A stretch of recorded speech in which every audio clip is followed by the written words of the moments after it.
Are you confused on how to draw realistic looking hair? Well, luckily for you, I'm about to share with you everything you need to know about how to draw hair. Hello, my name's Katie and I can draw. If you think so too, then subscribe for more. This video has been highly requested by my viewers, so shout out to them. In this video, I'm going to be teaching you about how to divide the hair into sections, different hair types, and how to colour it. Putting it all together in a final piece. Let's get right into it. Okay, now the most helpful tip I've learned about drawing hair is divide it into sections. Instead of drawing as one blocky shape or individual strands, think of it as sections. Depending on how stylised you're making it, you can have as many or only the basic sections. So, there are the bangs, or the fringe, or the baby hairs, whatever you call them. There are the sideburns, the front bits, the side bits, the back, and the flyaway hairs. Now those are very important. Then you can divide those different sections, following the direction of the bigger sections, into smaller sections. But make them overlap and not all be exactly the same. You'll see what I mean when I start drawing. Don't forget the flyaway hairs. Don't overdo it, but flyaway hairs are what make it look natural, instead of a synthetic wig. Now, hair types. The theory is that everyone's natural hair curl pattern can be categorised into one of these hair types. So it's good to practice drawing each of these hair types.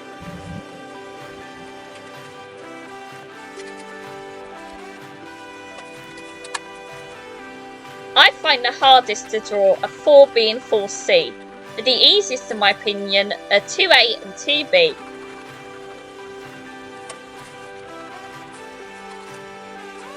Today I felt like drawing wavy 2C hair.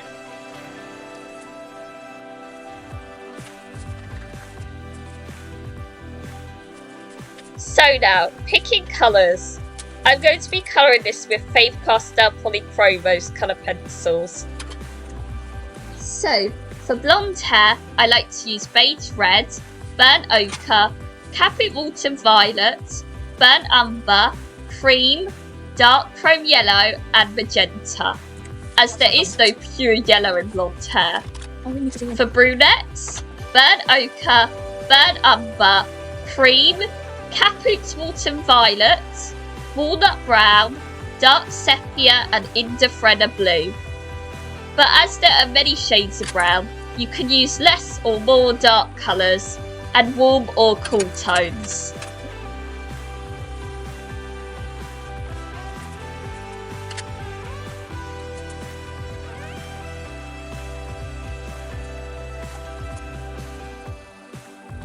For gingers, I use cream, dark chrome yellow, orange glaze, magenta, walnut brown, India red, caput mortuum violet, burnt ochre and dark sepia, as it's not just orange.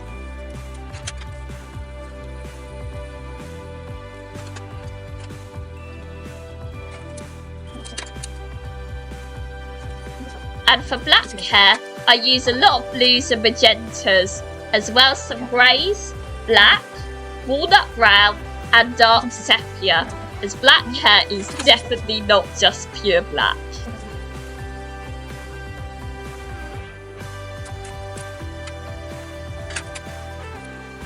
As today's focus is on hair, I skipped the skin, face and clothes, so you can watch me put it all into practice in a fully finished portrait.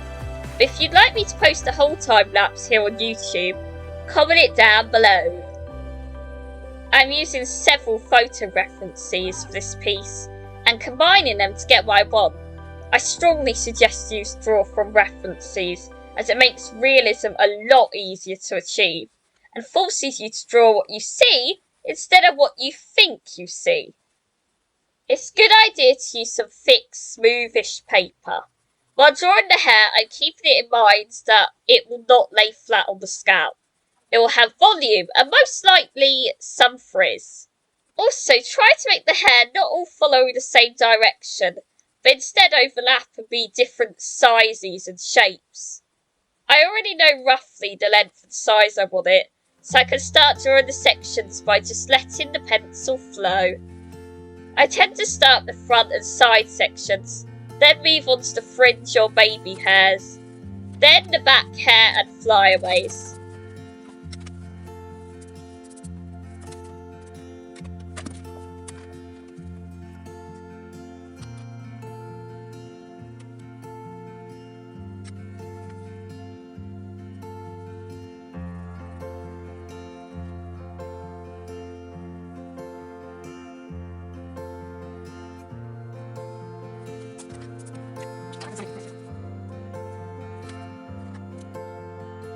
Once my sketch is finished, I start using my indenting tool to mark out all of the highlights and flyaways.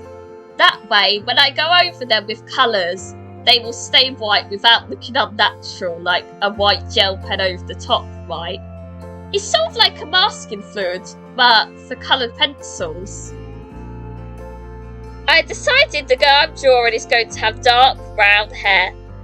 I started off in one of the less important sections to build up confidence and warm up for the rest of the drawing.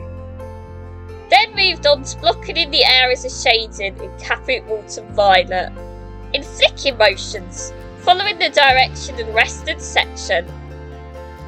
But remember, not all of the strokes will follow the same direction.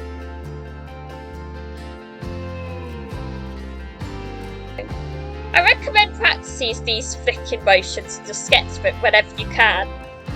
But what not to do is making everywhere extremely detailed. You don't want to overload your viewer with too much information, leaving their eyes confused on what to focus on. To not do this, use the sides of your pencil to block in the shadows, highlights and midtones. Then I began using this technique to colour in all of the highlights of the hair with a cream colour pencil. The trick to make the hair appear shiny is to make a sharp transition from the highlights to the midtones and shadows. So I'm going over most of the cream with burnt ochre, but leaving a little line of it here and there to make it look soft and shiny. I start going darker with the shading with my trusty walnut brown to make the hair appear more of a dark brown. I also mix in the burnt ochre to make a mid-tone.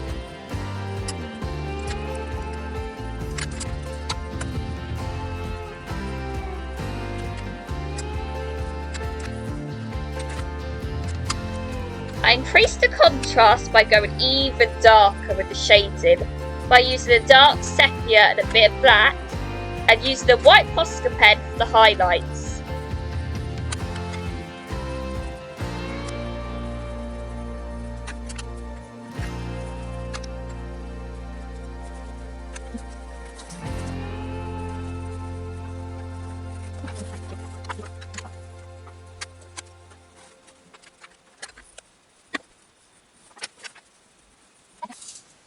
Just get my Caput Autumn Violet ready, because that's sort of the main sort of browny colour I see in the hair.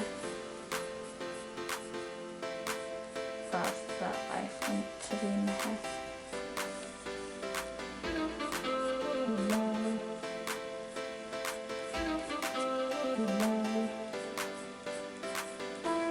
It's a little bit turtles. I can fix that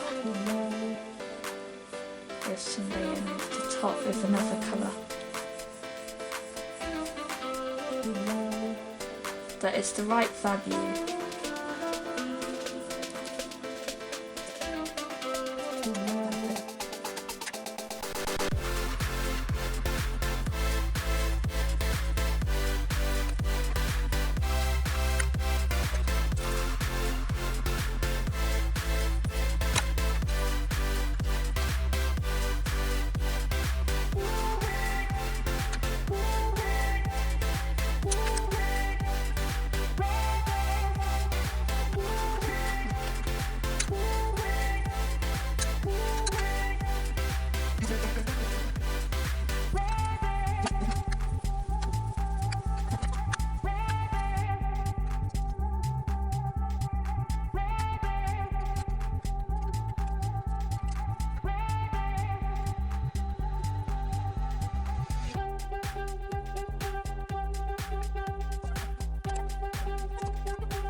Hello again.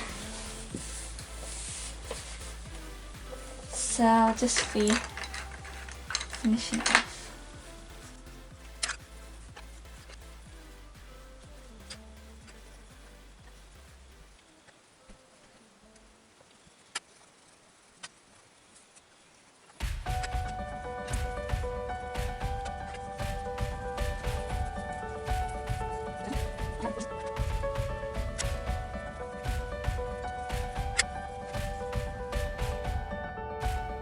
And now it is done.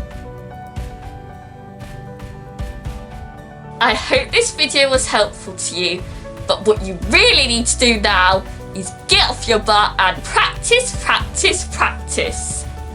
And one day it won't be so hard anymore. If you like this video, consider subscribing. Now you know the drill. Click that like button down below for more vids just like this, and press the notification bell for vids you surely won't want to miss. My next video, guess I'll see you then.